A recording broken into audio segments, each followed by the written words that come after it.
റഷ്യയുമായി വീണ്ടും ഒരു വമ്പൻ കരാറിൽ ഏർപ്പെട്ടിരിക്കുകയാണ് നമ്മുടെ രാജ്യമായിട്ടുള്ള ഭാരതം.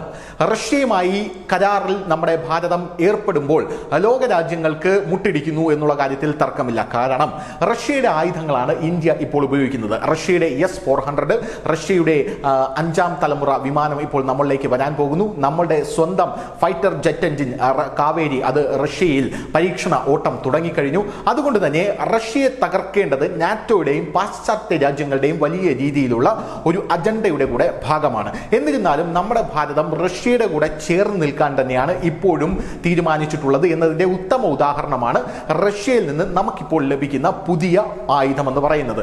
ഇതൊരു വമ്പൻ ആയുധമാണ്. യഥാർത്ഥത്തിൽ India signs deal with Russia for container S-29B6 OTH radar എന്നുള്ള റിപ്പോർട്ടുകളാണ് വന്നിരിക്കുന്നത്. റഷ്യയുടെ S-400 നമ്മൾ നമ്മുടെ സാങ്കേതിക വിദ്യ കൂടെ ചേർത്ത് എത്ര ഗംഭീരമായിട്ടാണ് വികസിപ്പിച്ചെടുത്തത് എന്ന് നമുക്ക് എല്ലാവർക്കും അറിയാം. അതുകൊണ്ട് തന്നെ S-500 ഇന്ത്യയിൽ നിർമ്മിക്കാനാണ് റഷ്യ ഇപ്പോൾ ഒരുങ്ങുന്നത്. റഷ്യ ഇപ്പോൾ നമുക്ക് റഡാർ സംവിധാനം കൂടെ തരാൻ പോകുന്നു. നരേന്ദ്രമോദിയുടെ മാസ്റ്റർ സ്ട്രോക്ക് മൂവ് ആണ് ഇത് എന്നാണ് പാശ്ചാത്യ മാധ്യമങ്ങളെല്ലാം ഇതിനെ വിശേഷിപ്പിച്ചുകൊണ്ടിരിക്കുന്നത്.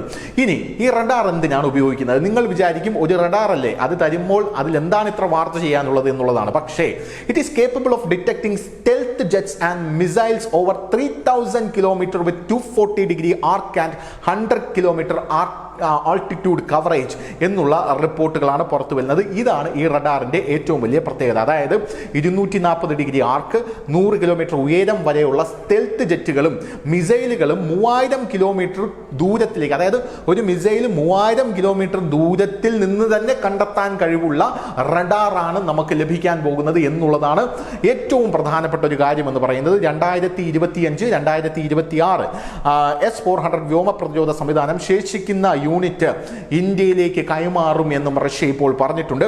ഇന്ത്യയും പാകിസ്ഥാനും തമ്മിലുള്ള സമീപകാല ഏറ്റുമുട്ടലിൽ S-400 വളരെ കാര്യക്ഷമമായി പ്രവർത്തിച്ചതായിട്ടാണ് റഷ്യ ഇപ്പോൾ വിലയിരുത്തുന്നത്.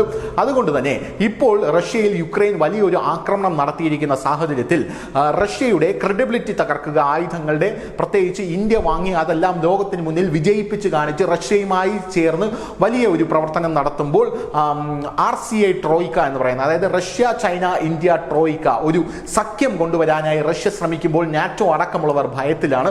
അതുകൊണ്ട് തന്നെ റഷ്യയെ എത്രയും വേഗം തകർക്കുക എന്നുള്ളത് അവരുടെ അജണ്ടയുടെ ഭാഗമാണ്. എന്നാൽ ഇന്ത്യ ഇപ്പോഴും റഷ്യയെ ചേർത്ത് പിടിക്കുകയാണ്, അവരുടെ കയ്യിൽ നിന്നും ആയുധങ്ങൾ മേടിക്കുകയാണ്. News desk, news India Malayalam.